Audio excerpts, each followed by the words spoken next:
Alhamdulillahi Rabbil Alameen. Sallallahu wa sallam ala Nabiyyina Muhammad wa ala alihi wa ashabihi ajma'een.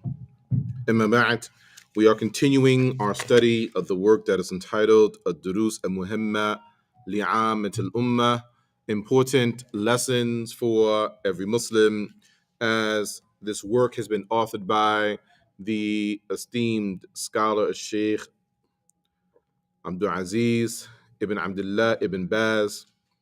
May Allah, the Exalted, bestow expansive mercy upon his soul as he passes in what year? In 1444, 1999, 1444 is the current year that we're in, which coincides with 2023. The Sheikh, may Allah bestow mercy upon his soul, he passes 24 years ago, which brings us to the year 1999, coinciding with the year 1420. Now, we enter into Dars Athamina Asha, lesson number 18, preparing the deceased and prayer over the deceased, along with burying the deceased. Now, all of this we won't be covering today, but perhaps we can cover the washing and the shrouding of the deceased. So the author, he opens and he states in the first subsection here, making talqeen of the muhtadir. We start with the person that is approaching death. For many of us, there's a time, there's a point where we realize that someone is going to pass away, or that they very well may be passing away. At this point, there are certain things that we should be doing, with the person who is near to being deceased. From them is talqeen. Talqeen means that when you are speaking to someone directly and you are making the person follow you in what you're saying to them, okay? Like, for example, the way that the Quran is taught, in one of the best ways that the Quran is taught, is the way that the angel Jibreel alayhi salam conveyed the Quran to the Messenger of Allah sallallahu alaihi wasallam, and the way the Messenger of Allah sallallahu alaihi wasallam conveyed the Quran to many of the companions by way of talqeen, meaning he recites the verse, you recite the verse, you stated something incorrectly. Okay, I'm gonna say it again. Okay, here's where you need to correct this. Can you adjust that? Okay, now you stated it correctly. Okay, now you got it. Practice with that. That's talqeen. Okay? With the Quran. Now, what relativity does that have to one that is approaching death? When one is approaching death, talqeen here means to say, La ilaha illallah. That we practice talqeen with the person, reminding them to say La ilaha illallah, because we know from the sunnah of the Messenger of Allah sallallahu alaihi wasallam that whoever one's last words are La ilaha illallah, then that person will enter paradise. So because of this, we are encouraging those that are near passing to frequent stating La ilaha illallah. And this is due to the statement of the Prophet sallallahu alaihi wasallam, laqinu mautakum la ilaha illallah. Make talqeen with your deceased in La ilaha illallah. And of course, deceased here means those that are near death. So again, those that are near death, encourage them to say La ilaha illallah whenever the signs of death are apparent on the individual. The next subsection here, it states that when we are certain that the person has in fact passed away, and we'll ask first before we discuss it, What are some of the first things that we should do within our faith practice when we're sure that the person has passed away? Maybe you saw in that exhale at times that some people have, the maybe you saw that, right? Maybe you saw the eyes, right? Look, roll up, right? Maybe you saw, you've seen some of the signs of passing for those of us that have seen people pass away before. And it seems like you're certain that the person has passed away. In our faith practice, what do we do at that point? What's next? We've encouraged them to say La ilaha illallah. They've said it. Their last words, they passed away. They're in front of us. What do we do?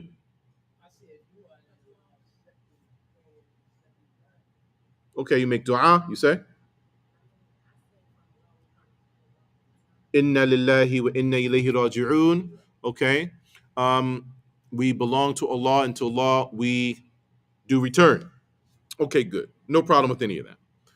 From the first things that we do in accordance with the sunnah is we're going to look to shut the eyes of the individual.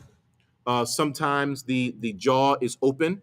We're going to want to close the jaw of the individual and begin to kind of start to prepare the person because, as we're well aware, once rigor mortis and such sets in, the person may be kind of stuck that way, right?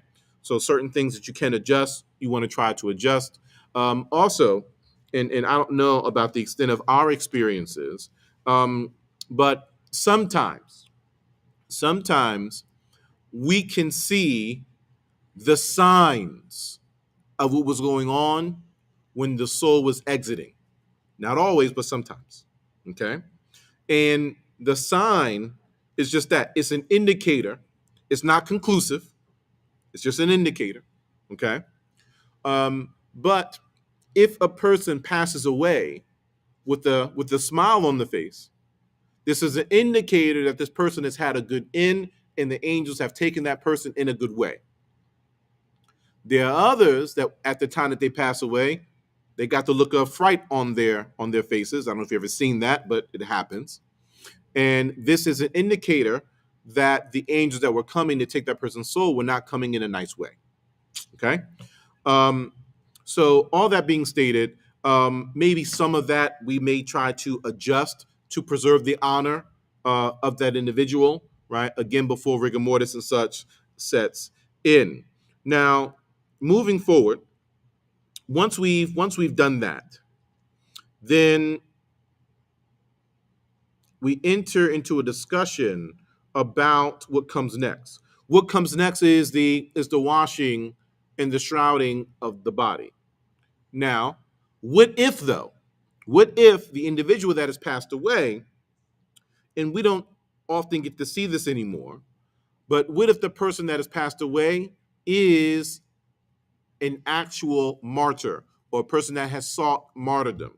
The person has died in battle defending Islam and the Muslims. Okay. What do we do with that person?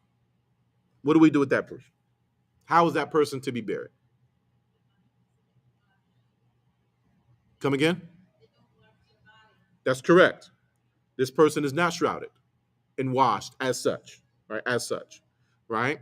Um, Now, this is one of the distinguishing signs of a martyr, meaning an actual martyr. There are other people that are martyrs by proxy, like an honorary martyr, for example, a person that passes away of an ailment of the torso, for example, a person that drowns, a person that passes away by a building falling on that person. These individuals get the ruling of martyrdom, right? But they're martyrs by proxy. They're not actual martyrs, right? They get the reward of it, but actual martyrdom, you have passed away defending Islam and the Muslims, right? You pass away that way. All right. And there's some indicators with that person that has passed away. From them is that this person may have a fragrance similar to musk that comes off of them at the time of their passing, right? As we know from the Sunnah of the Messenger of Allah sallallahu alaihi wasallam. Now, this individual isn't washed. This individual is not prayed over as such, but rather this person is buried in the garments that they have. And This is because this is the practice of the Prophet sallallahu alaihi wasallam with martyrs. He didn't wash them. He didn't pray over them. He buried them as they were, and this will bring some understanding to us concerning martyrs. That it is stated about them that they have not died, but they are living. Right? Their reward is greater. So we treat them as though they're still living, even though reality they have passed away. And we know that um, one of the rewards that's reserved for the martyr in particular after having passed away, there's something that is different that happens with their souls that doesn't happen to other souls. Anyone? True. They don't get judged like we do. So they're allowed to enter into Jannah. They're allowed to enter into Jannah. But the Sunnah states they're not fully in Jannah and enjoying all of the rewards and the fruits and the rivers and the thus and so of Jannah, but rather they are in Jannah flying in the bellies of green birds until the day of resurrection. So they're not going through what we go through inside of the graves. They get to skip over all of that, okay, as an added reward for them. Now, for everyone else, when the person passes away and it is time now to wash the body of the deceased, what are we doing? Explain some of the steps. Washing and shrouding in accordance with Islam. You wash them on the right side first. Like a ghusl. It is a ghusl. Uh-huh. Uh-huh. So what are the steps of washing a deceased body? Something that I believe you'll be familiar with. What are the steps? What do you think? Come to the room, give salam, announce who you are. Okay, pause right there. Because good, good, right? They can still hear. Okay, good. They can still hear, right? Okay.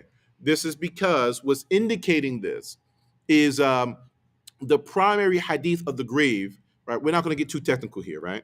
But the primary hadith of the grave is the hadith of Bara ibn Azib. It comes in the Muslim of Ahmed and others.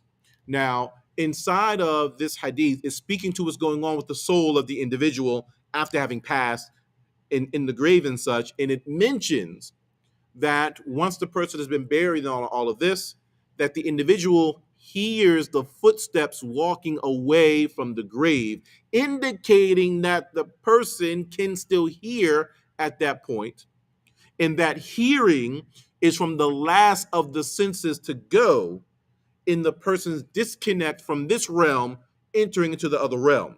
Okay? The sight is from the first of the senses to go, and hearing is from the last of the senses to go. This hadith is indicating that. So now, if we know that, then when the deceased is present in front of us and we're washing the body, this means that maybe the sight has gone, but the person can still feel you. The person can still hear you. Okay. So, to our sister's point, we're going to attempt to mention good things and some of the best things that we can in Allah's remembrance, or good things that we know about the person, and try to make it as pleasant an experience as possible. We're going to be conscious of how we're handling the body and such, right? This is why, because we believe that the soul is still present at that point and has some comprehension of what is taking place. Please continue. Yes, you're walking us through the steps. I think you're the most qualified here of all of us. We can switch seats. We want to switch seats. No. Go ahead. Hmm.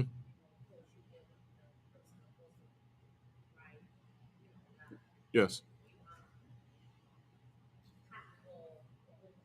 Cotton balls.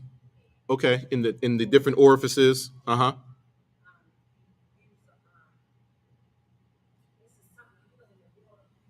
Okay. Hmm. Right. Sidr, Caffron, you fragrance the water. Okay.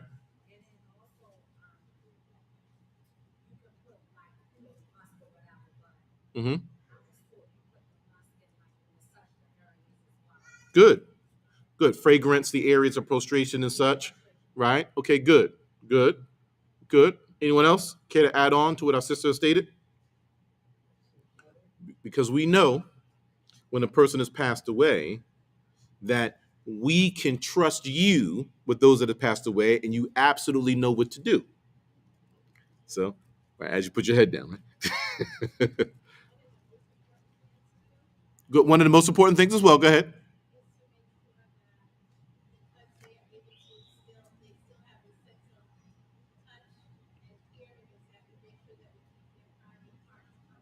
Okay, good. That's another pointer, right? That we do our level best to preserve the honor of the deceased, and we're going to cover the private area of the person, right? And even if we have to, please go ahead.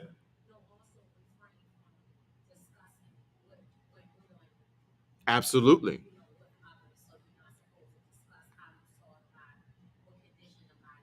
Hmm. Correct, right? As a part of preserving the honor of that individual, you're going to cover their private area. And even if you have to wash some of the private area, at this late date, we have hoses and things like that, right?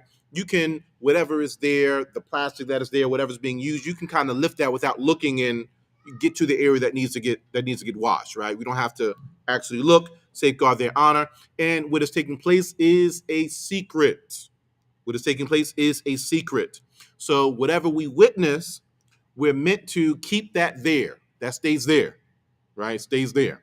It stays there with whatever people are present there. We don't come out and start talking about this to others. And one of the rewards of this is that you will get the reward of 40 sins being forgiven. And there are those among scholarship that mention, from them as our author, Ibn Baz, but there are those among scholarship that mention that these 40 sins are from the major sins, not minor sins, for maintaining that secret. Go ahead.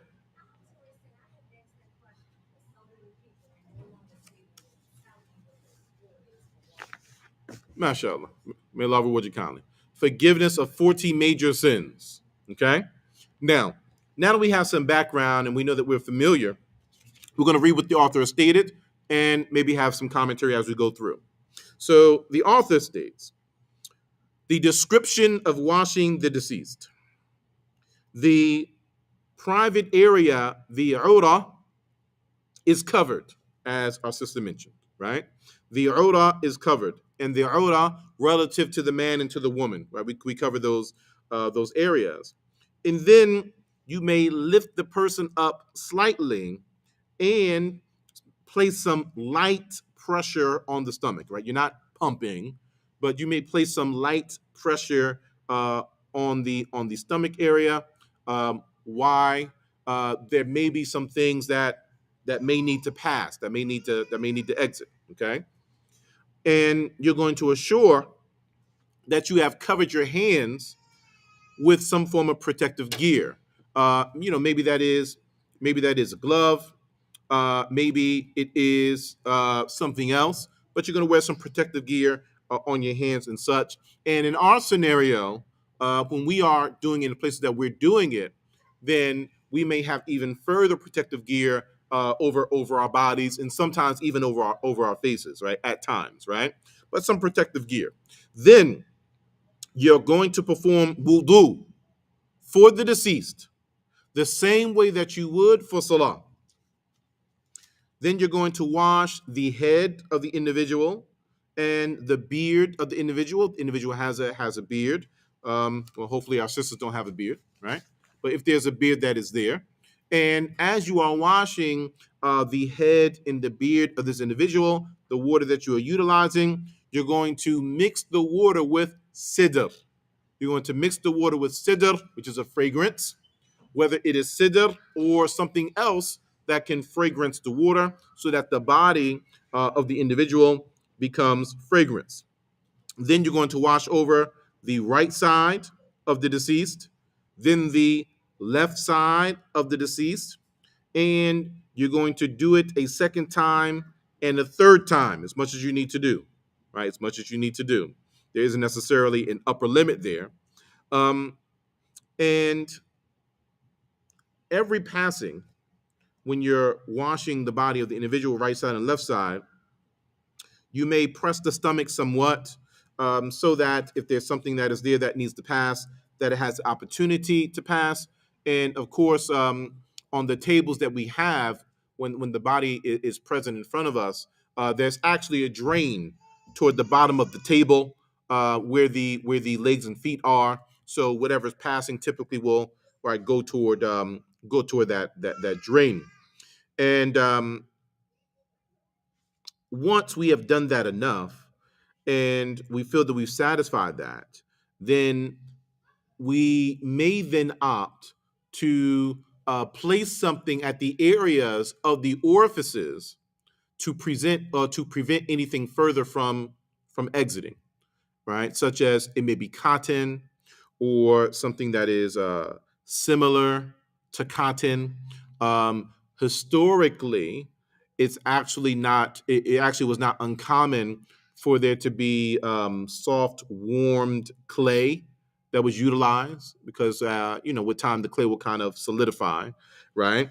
But maybe there may be some form of medicinal tape that is utilized, or some other medical materials that can achieve that goal, right? Anything that can achieve that goal without harming the body of the individual. So after all this is done, we've made wudu for the person. We have washed the head and the beard. We fragrance the person. We washed the right and the left side. We've done all of this. We go back and perform wudu again. We go back and we perform wudu again. And we do as much as is needed. We then repeat this process, right, until the person is as clean as and fragrance as we need them to be, right? Sometimes there are things that are passing from an individual. Sometimes there is some blood that may be running, or some blood that may need to continue passing, right? At times, maybe there is pieces of flesh or skin uh, that may break off and need to come off. Another reason why we need to be delicate with the bodies and such, right? If some of the person does become undone, like a piece of skin or something like that, and if it's possible, when we get to the point, we're not there yet, but when we get to the point where we are shrouding the body, then some of, like, the skin and things like that, you'll place that inside of the shroud, right, if possible, so that it's buried along with the person. So then, after the washing has been done, then you're going to blot the person dry. You're going to dry the person off, and when you're drying the person, it's not necessarily like when you're in the shower with the towel, right? But you may need to softly blot the person, right, with the towel or something similar to a towel to dry the person off. And it is at this point now that, as our sister was mentioning, we're going to take some fragrance and place some fragrance under the arms of the individual, and on all the places that we prostrate with, right? The places that we prostrate with. And the Messenger of Allah sallallahu alaihi wasallam has mentioned that we have been ordered, alaykum assalam wa rahmatullah, to prostrate upon 7 bones. What are the 7 bones that we prostrate upon? Okay, so let's count. So you said the head. So you're saying you put the oil here. So now it's here. Okay. So the face and the nose, this area, right? So the head. Okay, we'll take that. That's 1. Keep going. We got 7. 6 more to go. Knees. Okay, 2 knees. Feet. 2 feet. That's 5. Okay, in the hands. Okay, that's 7. Okay, so these areas we're fragrancing. Okay, with some form of a fragrance that we may have.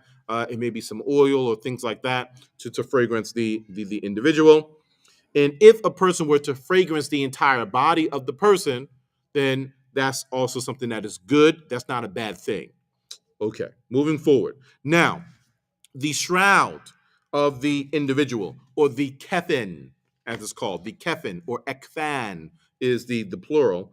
But the shroud of the individual, or the shrouds, then these are fragrance too. Now, commonly, or these can be fragrance too. It's not wrong if you don't fragrance them, but they can be fragrance as well.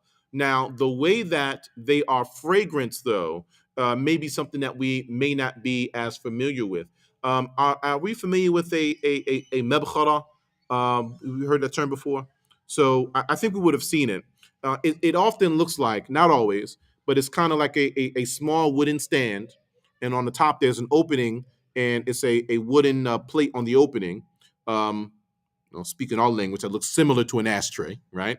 But on the top of that metal, that opening with the metal slab that's there, if you call it, a sheet of metal, you place coal on top of it, and you light the coal. The coal's going to burn, and then maybe you may have some stones like frankincense. You may have some pieces of wood like oud, because oud in origin is from wood, and different things that can burn, and it brings off a fragrance. Okay, so now you take the shroud and you fragrance it with the mebkhara, right? With the fragrance burner, right? With the fragrance burner, and this fragrance burner, it is how the companions were fragrancing the masjid of the Messenger of Allah, sallallahu alaihi wasallam, the prophetic masjid during that particular time, right? And it's something that can be done. For example,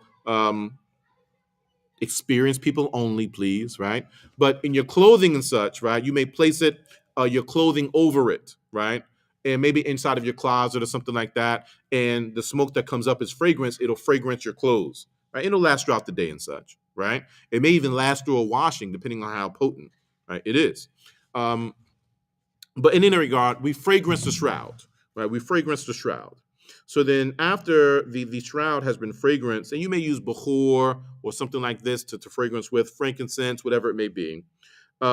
We then look at, and of course, this is, well, we hope for men, we hope, right? We're then going to look at the mustache of the individual and the nails of the individual. And if the mustache of the individual needs to be trimmed, then we can trim the mustache of the person, right? And well, sisters too, if your mustache is too big, maybe some of the sisters may trim your mustache, right?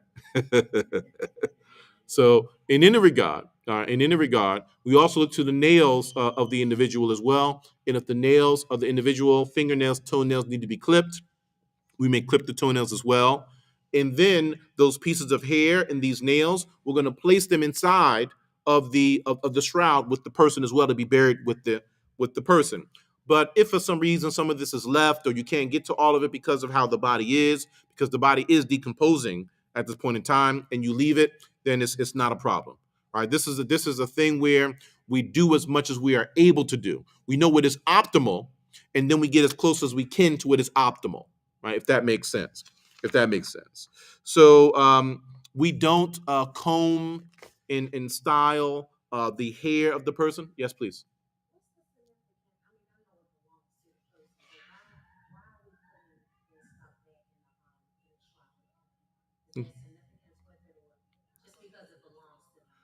Good. So the significance is, um, our souls are inside of our bodies.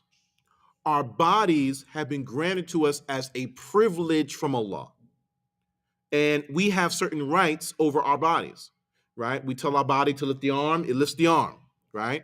At the point in time that we pass away, we no longer have rights over our own bodies. Our rights have returned back to Allah.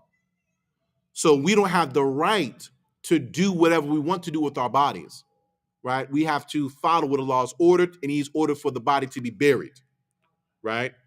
And that's Allah's right at that point, right? So we're obeying Him in that. Does that make sense? Okay, good. So the hair of the individual, we're not going to, as we would say, do the hair of the individual. We're not going to shave the pubic hair of the individual, or the armpits of the individual. We don't have to do that. Yes,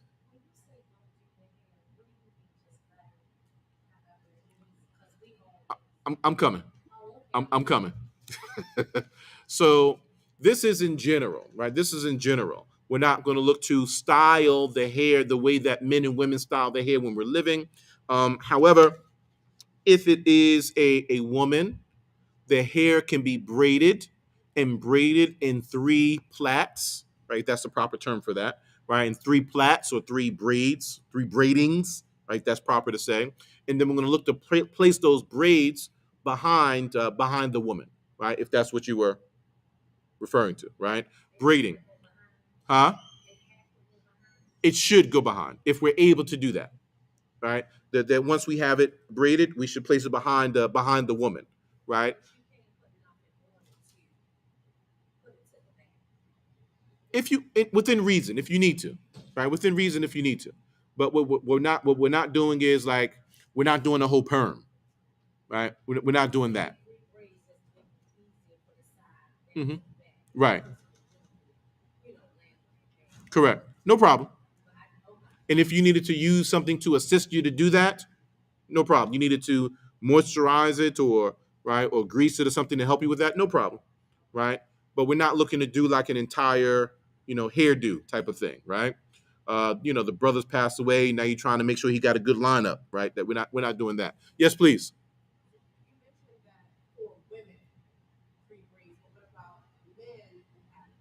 Hmm. It's not required if the man's hair is braided. It's not required if the man's hair is braided. We will leave it back. We leave it back because now understand that when we are burying the individual, we haven't got to the burial yet. But when we're burying the individual, the idea is that we are attempting to bury the person as though they are in a state of salah, right? As though they are in a state of salah. And for women that are in the state of salah, no problem. You got your hair braided and such, not an issue. But for men that are praying, we're not saying you have to, but what men should do, men are supposed to undo their hair if they're able to, so that all of their body prostrates with them and is in the act of prayer with them, right? So for men, we would leave it because the goal is to make it as though we're in a state of salah. That's the goal. To the air, too much as we can achieve with that. Go ahead. Uh huh. Hmm. Yeah. He took his ponytail out, right? Men are supposed to do that if we're able to, right? If we're able to. Likewise, it's not just the hair. For men, of course, women you're already covered anyway. But for us, we're not supposed to have like our sleeves folded and rolled up, or men need to hear this, or your pants rolled up, right? No, go hem your pants. Go get a hem, right? If because we know that men do it because they want to raise the pants above the ankles, we get that. That's fine, but understand that there's also a prohibition on rolling and folding up too. So when men are praying, we're supposed to undo all of these different things, right? So that all of everything we have is prostrating with us, so that it can bear witness for us in our favor in front of Allah on the day of resurrection, right? Even your hair prostrated is bear, even your clothing prostrated with you is bear witness in your favor, right? For us, right? For the women, mashallah, you have favor. You guys are already doing that by default, right?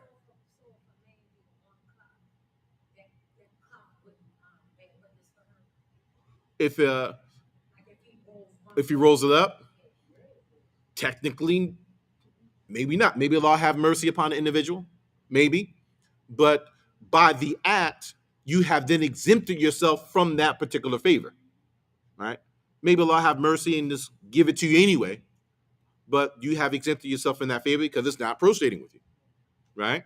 Okay, so back on track here, and moving forward, our next discussion is concerning the shroud, and this might be our last discussion for today. We'll see that what is best, and again, we have what is most optimal, and then we try to get as close as we can to what is most optimal, right? Because when we're dealing with the person that is deceased and decomposing, and depending on what materials we have access to at the time, sometimes we have to make do with what we have, right? So for men, it is optimal to have three shrouds, three sheets, three shrouds that are white, Optimal. If you chose another color, maybe it's an off-white or a cream or something like that, no problem. But what's most optimal is for these shrouds or sheets to be white in color. And in the shrouds, there's no turban, right? We're not wrapping the turban. We're also not putting on a shirt. We're not putting on a shirt. We're going to do as the Prophet sallallahu alaihi wasallam did in layering those shrouds. So the shrouds themselves are layered, right? So you got three shrouds. So you got right three layers of shrouding that is there. And we say this though, but if it is the case that a person happens to be buried in a qamis, in a shirt, or in an izar, in a lower waist wrap, or some type of larger cloth or wrapping, that bets there's no problem with that. If that happens to be the case, no problem. Now, as for the woman, she is wrapped in 5 shrouds optimally. Optimally. Men, 3. Women, 5. Okay? Why? Because women get more than men get, right? Y'all get more always, huh? So women have 5 shrouds, okay? And you say, well, what are these 5 shrouds for? Well, there is a ditter, a ditter. Think about the ditter as as a full body covering, right? Kind of like the what we commonly say, we call them prayer garments. You ever seen a woman's prayer garment that's specifically for salah, like when she's in the house or something like that, right? Oh, y'all not married. Y'all got women that wear prayer garments. Look, all the single brothers. Look. So yeah, so similar to a prayer garment. Sisters, I think sisters know what I'm talking about, right? A prayer garment, right? Okay. So it's one covering that covers the whole of their body and the face and the hands, maybe the feet are out, something like that, right? But this is one piece to make it easier for them. So they don't have to put on the whole khimar, put on the whole jilbab, just one piece, boom, now they're ready to pray. Okay? So the dinner is something similar to this. So we're going to cover her with that. This is one. We're going to put a khimar on her. This is 2. We're going to put an izar on her, a lower waist wrap. That's 3. And then there are going to be 2 larger sheets that she is going to be wrapped and shrouded with. Right. So these are her 5 shroud or her five cloths, if you like, that she is shrouded with. And as for a child, then there is 1 to 3 shrouds that are utilized in accordance with what is needed for the size and the body type of that particular child. And when we say child, we're speaking in terms of Islamic law. And in Islamic law, once we hit the age of puberty, we have entered into early adulthood at that point in time. So if we're beyond the age of puberty, even in adolescence, then we're going to look at that person as a man or a woman, not as a child. Before that point, we're looking at this person as a child, and we use 1 to 3 shrouds accordingly. Accordingly. Um, and it is possible, if it is a very small child, like a baby or an infant, that that some form of a shirt covering is used, and then two large wraps or 2 large sheets. Um, Now, what is obligatory, right? This is what everything we just described is what's optimal, right? That's mustahab. We're encouraged to do that. The obligation, what is obligatory, what is wajib, is that the entire of the body is covered with at least 1 sheet. With at least 1 sheet, the entire of the body is covered, right? That is from the standpoint of ijab or wujub, or we commonly say wajib, okay? At least one that covers everything. Now, of course, it's better to build on that with other shrouds as we have mentioned. Now, if the individual is in a state of ihram, if the person is in a state of heightened spirituality, like you need to enter into ihram in order to do what? You need to be in ihram in order to make hajj, as we're in the time of hajj, right? It's hajj season, or to do hajj or umrah, right? We enter into a state of ihram. People pass away in ihram, So now what do? If the individual is in a state of ihram at the time of passing, then we are going to watch the individual perform a ghusl for the individual with water that is mixed with sidr or some other form of fragrance. And the person may be shrouded in their izar or their rida or in other than the two of them, because your ihram for men in particular, women's ihram is different. For men, you're going to have an upper garment and a lower garment, right? That's going to look similar to towels or sheets to us, right? Very large towels or sheets, and we're going to wrap our upper body and our lower body with them, okay? Now, when women are in a state of ihram, they are going to be wearing the clothes that they would normally wear under their hijab, okay? For women in ihram, right? Um, Again, women get more than we get, so they got an easier path here, right? We gotta walk around like that. Okay.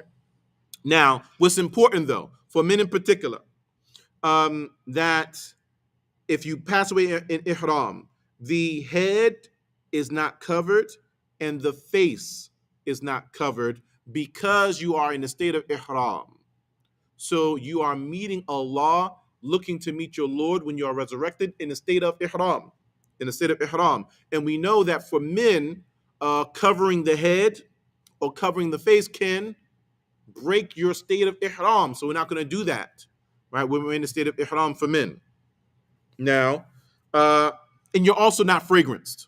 When you're in a state of ihram, you're not fragrancing yourself. You're not walking around putting oil on or accepting oil and such and fragrance or cologne from other people. You're in ihram. You're not doing those things, okay? So all this is because, again, when you are resurrected on the day of resurrection, you will be resurrected in a state of ihram, stating the talbiyah. لبيك اللهم لبيك لبيك لا شريك لك لبيك إن الحمد والنعمة لك والملك لا شريك لك. If you pass away in a state of ihram, so we're looking to preserve that, so when you are resurrected, you get this particular honor. Okay, and this is as been authenticated on the Messenger of Allah sallallahu alaihi wasallam within the ahadith. If the person who passes away in a state of ihram is a woman, then she is shrouded just like any other woman is shrouded. However, she is not fragranced and her face is not covered with a niqab. And her face is not covered with the face veil. Her hands are not covered with gloves. However, her face and her hands are covered with the shroud itself. Her face and her hands are covered with the shroud itself. And the remainder of it is as has been described in the description of the shrouding of the woman.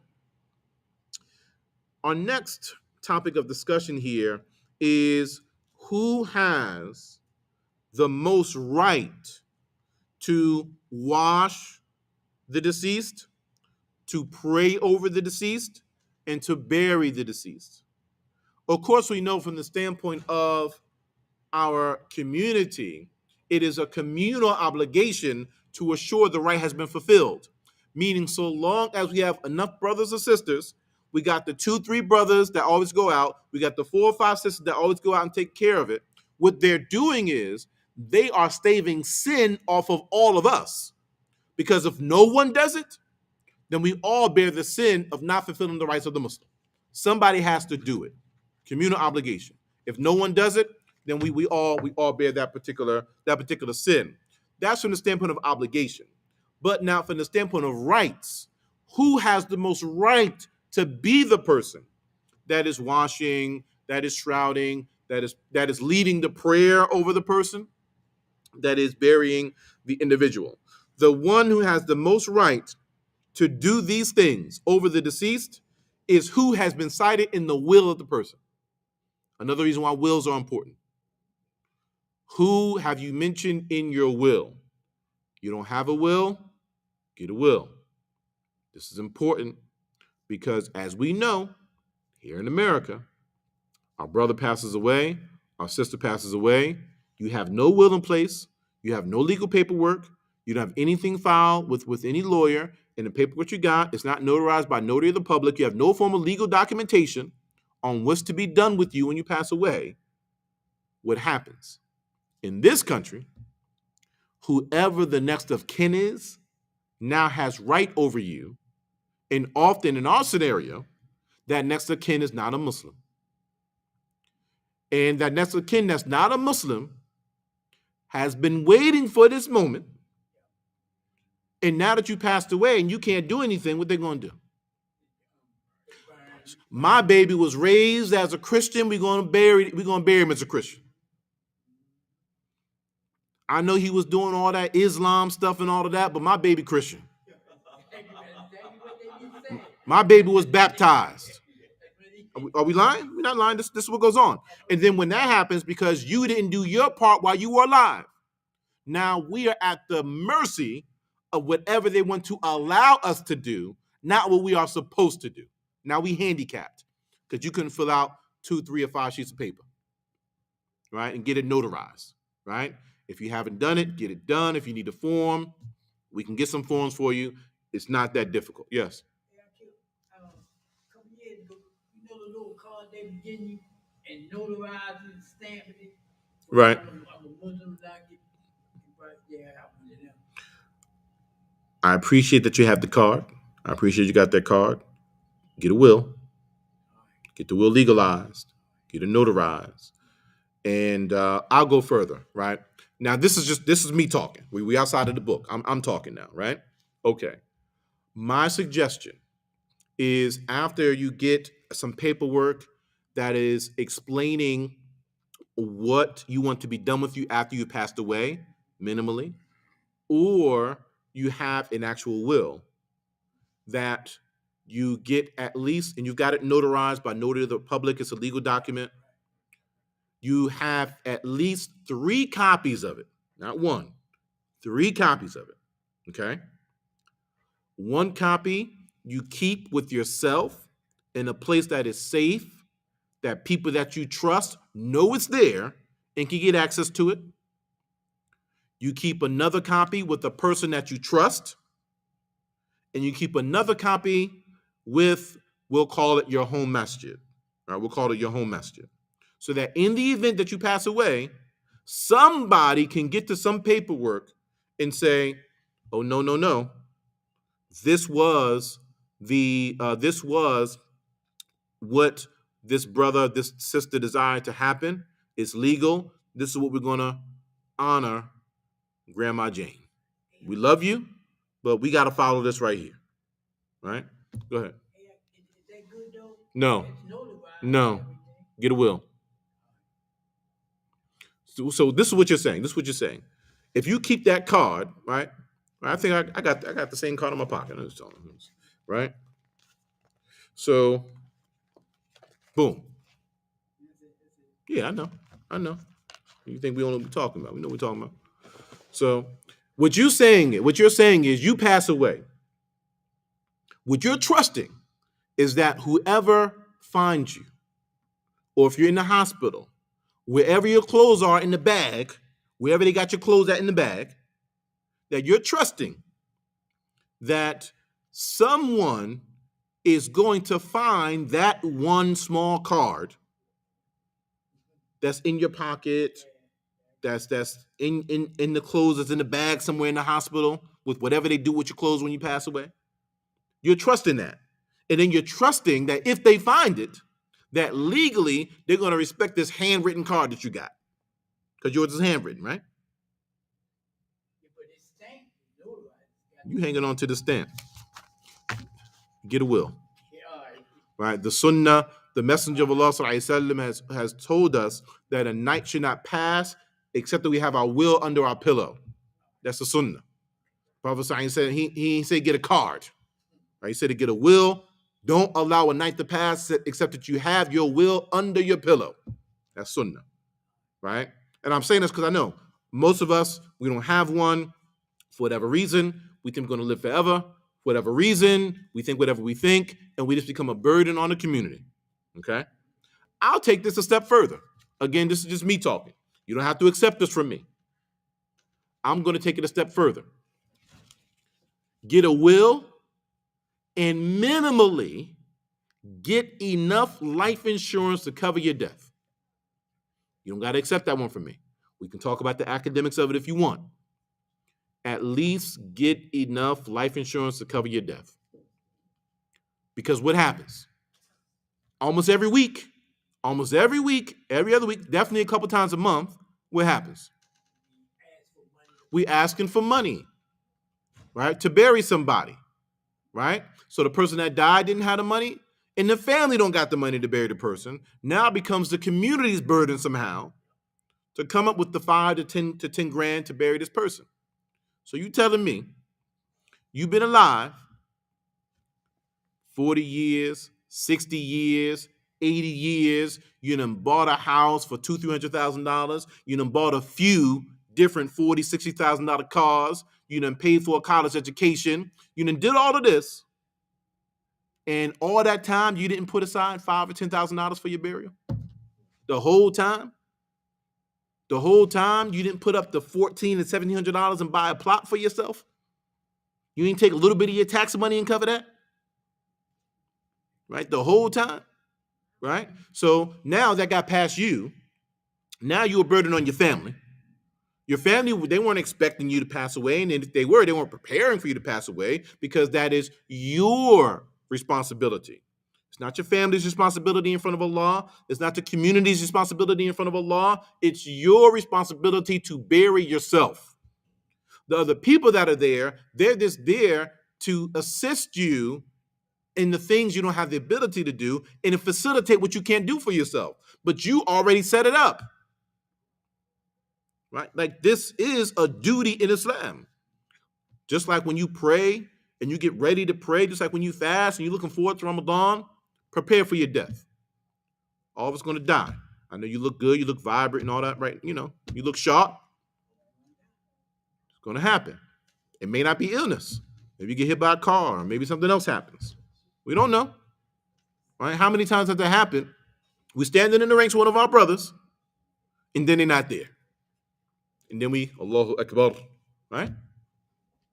Why do we think it can't be us? Why? It makes no sense. Okay, continuing and moving forward. I believe we have made that point. But anyways, the individual that has the most right to bury, the individual that has the most right to wash, shroud, lead the prayer over, and bury this person is who is mentioned inside of the will. That's number one. So give some thought to that, who you want to mention in your will. Then the father, then the grandfather, then the nearest of relatives from the next of kin, and this is concerning men. This is concerning men. When it comes to the washing of a woman, then firstly, who did she mention in her will? That's what we look to first. Who did she mention in her will to wash over her? Then after the will, the mother. Then her grandmother. Then the nearest of her relatives, the next of kin from her female relatives. And spouses, husband and wife, they have the right to wash each other's bodies. Husband and wife, they have the right, they reserve the right to wash over each other's bodies. Why? Because Abu Bakr as-Siddiq, may Allah be pleased with him, his wife washed his body. His wife washed his body. And as for Ali ibn Abi Talib, may Allah be pleased with him, he washed Fatima's body. He washed his wife's body. Yes.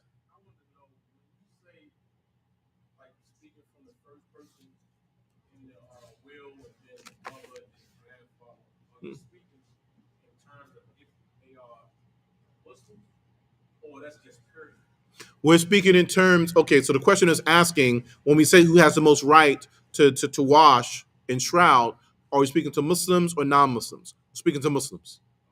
We're speaking to Muslims. Does it go out of the window if they're not Muslim? Not necessarily. Scholarship differs on that issue. Okay? And here's where that is. Now, the difference of opinion on scholarship is the washing of the deceased body. Is this an act of worship? Just like the ghusl, like we do for Jumu'ah and things like that? Is this an act of worship like that? Or are we looking to cleanse, just cleanse the person for sanitary reasons? Okay? How are we viewing this? So if we view it to be an act of worship, then got to be Muslim.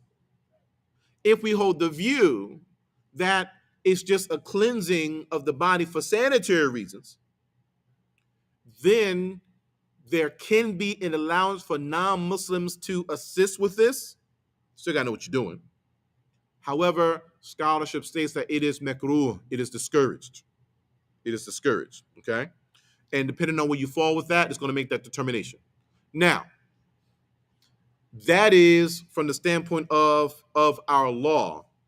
Now, we have to be sensitive, though, to the reality of life in Islam in America.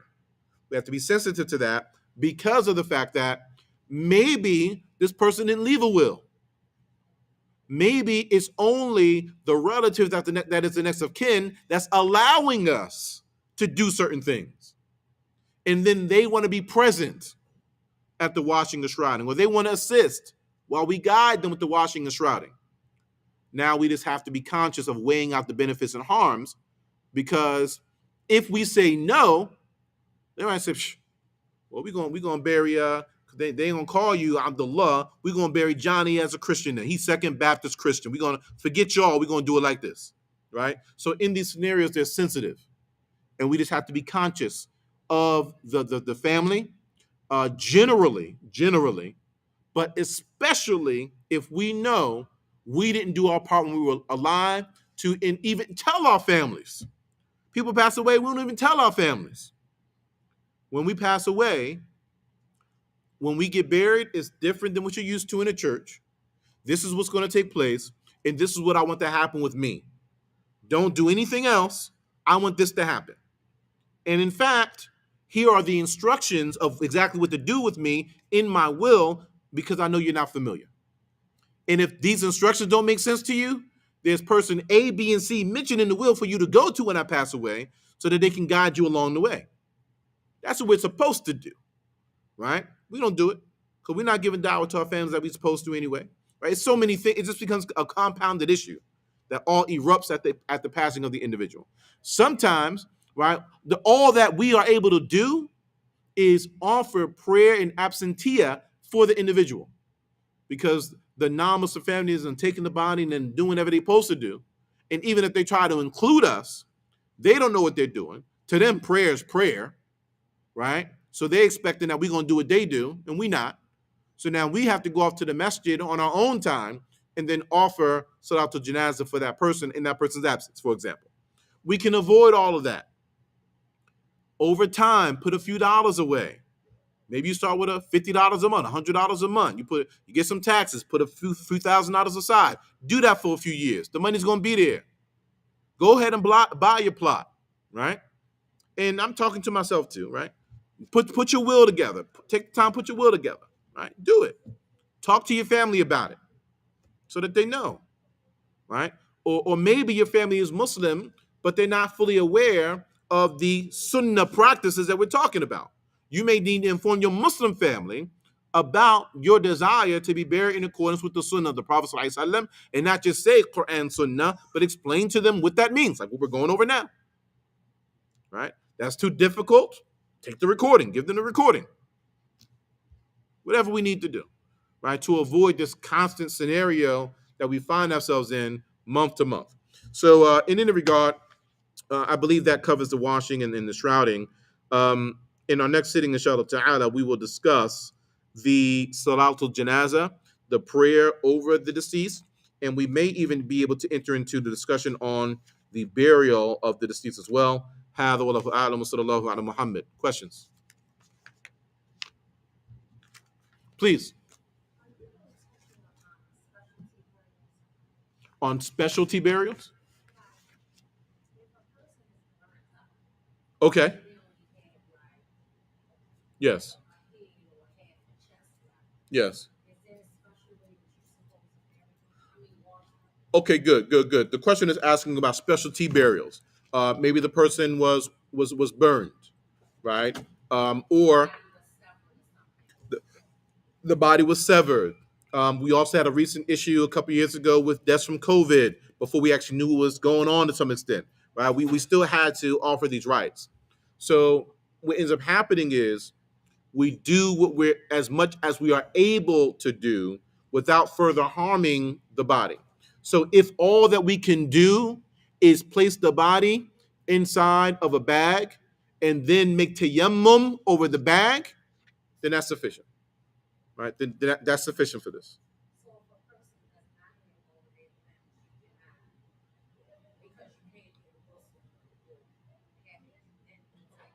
Tayammum, if you must, like if it's the person is the body is burnt, and if you put water on the body, it's going to just kind of just decompose because it's already kind of ash and things like that. Tayammum, tayammum. Now, if the person has passed away, let's say from diabetes, and they have a leg missing or something like that, but the rest of the body is intact, then we can make ghusl over that body because the body is still intact enough for us to do it. We're obviously not going to do that particular leg because it's not there, but the rest of the body will treat as normal, right? But if the body is burnt or severed or it's going to become further harmed to decompose by us attempting, then we leave it and make tayammum. And that's sufficient. That's sufficient. Questions? Yes and yes.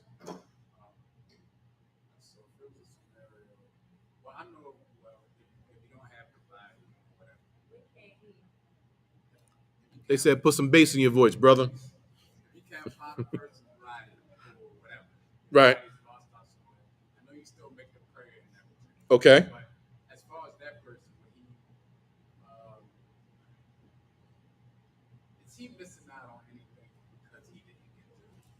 Okay, so the question is asking if the body is not present, the body has been lost, right? Or the body has been completely disintegrated for whatever reason. We know that we offer prayer in absence of that person, but is this person losing out on anything uh, because they lost their body or because their body's not? No, there's nothing to lose out on because from the point that while we are alive, what we are experiencing, most of what we are experiencing is happening to our physical bodies, and it may have an effect upon the soul. Once we pass away, it's the polar opposite of that. Once we pass away and the soul is exited from our bodies, then from that point forward, the majority of what is happening to our souls, and it may have an impact on the physicality of the individual, but it's happening with the soul, right? So the fact that the physical body is lost doesn't negate that everything is still happening with that soul, right? Questions in the grave, Munkar Nakir, resurrection, whole 9 yards, right? Still in play, right? Still in play.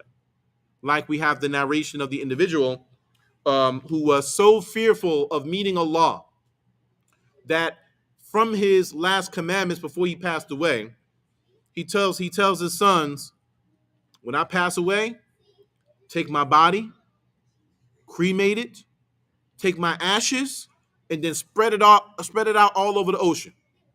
Because I'm not trying to meet Allah with what I'm carrying. So just get rid of my body so I can escape it. Right? Okay. And we know that this is something that is unlawful, right? Within our faith practice, we can't cremate, right? We can't be out here spreading ashes and all of that, right? So this individual does this, and then Allah is going to bring him back together in whole, right? Oh, you thought I couldn't resurrect you? I created you in the first place. It's easier to do it the second time than the first time, right? But he's going to mention out of his fear of Allah and his meaning and punishment, then a lot of his mercy he's gonna forgive him. All right, cremated, ashes spread, Allah still forgave him. Why? Because of what was inside of his heart. Right, that was, even though it wasn't proper, it was out of his fear and reverence and respect for Allah. Right, that he did this, even though it's the wrong way to do it. Allah forgave him. Question.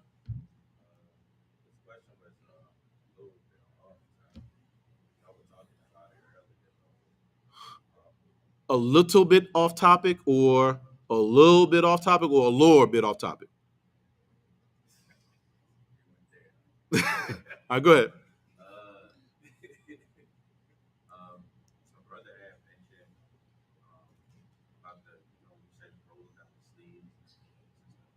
Okay, the brother mentioned about rolling up the sleeves and the salah. Go ahead.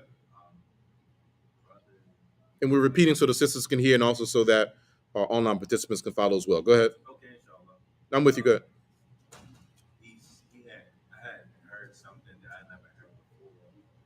You heard something you never heard before.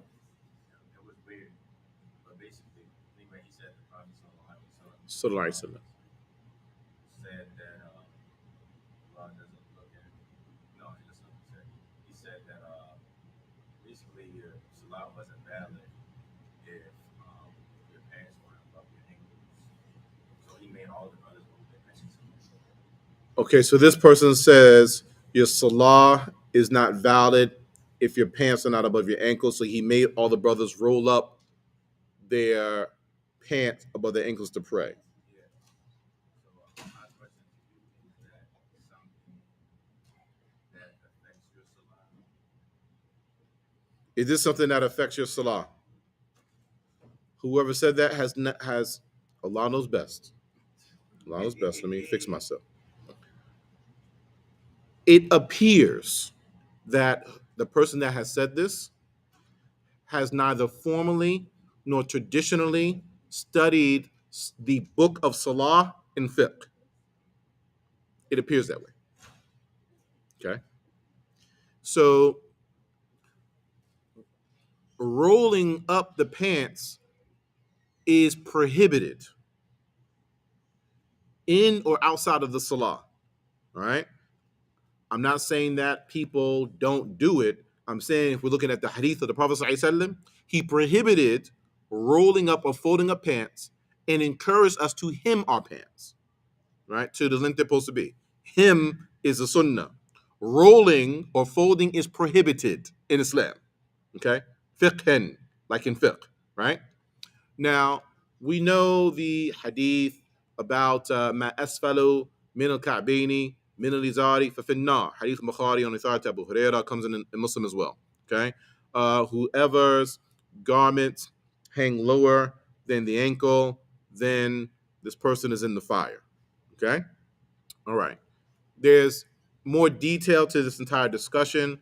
If we want the details of the discussion, I would refer us to our study of Bulugh al-Maram, our study of the work, the attainment of the objective, where we covered Babul Adab, the book of ethics.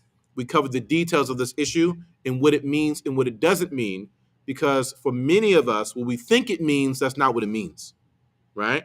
But the details, we can look at it there. It's not the time or place to go into those details. But let's just look at it on the front as is. Let's not look at the other narrations that have a qaid, that have a restriction at the end, and it states out of arrogance, right? Let's not look at all of that, right? Let's just leave it as it is on face value, okay? Then what this means is that this person is sitting. So now the question becomes, if you view this act as a sin, I'm saying that pointedly, if you view this act as a sin, because all of scholarship doesn't see it that way historically, right? But if you view this act as a sin, then the question now becomes, if you have a sin and you pray, does your sin invalidate your prayer? No. Simple, right? Because to the exclusion of that, who doesn't have any sins? Right? We're describing one sin, right? Who doesn't have sins? So you're saying you can't make salah if you have a sin? So if you want to point out this particular thing, I'm pretty sure that we can come and point out a lot of other particular things that person X, Y, and Z may be doing, and then say if that's your principle, then if you are still doing X, Y, and Z that sins, then you can't pray because your salah not valid. Go stop doing that before you pray. Right? You out here backbiting and slandering, you still doing that, and you making salat? You can't pray like that. If that's the principle, right? That's not a principle. Right? That's not if that makes sense. Does it make sense? That's not something that's connected to the validity of the salah. What's connected to the validity of the salah, the 9 conditions of the salah, the 14 pillars of the prayer, the 8 requirements of the prayer. That's what affects validity of salah. Right? So in the 9 shurut of salah, in the 9 conditions of prayer, in the 14 arkan, in the 14 pillars of salah, in the 8 wajibat, in the 8 requirements of prayer, which one of them says pants have to be above the ankles? Show it to me.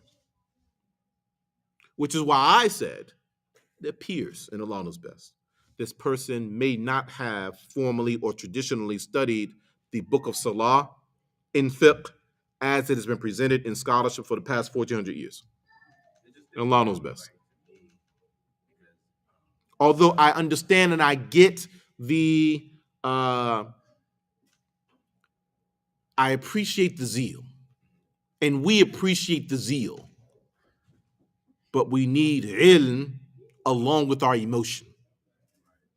Right? Just because you're emotional about the sunnah doesn't make it sunnah.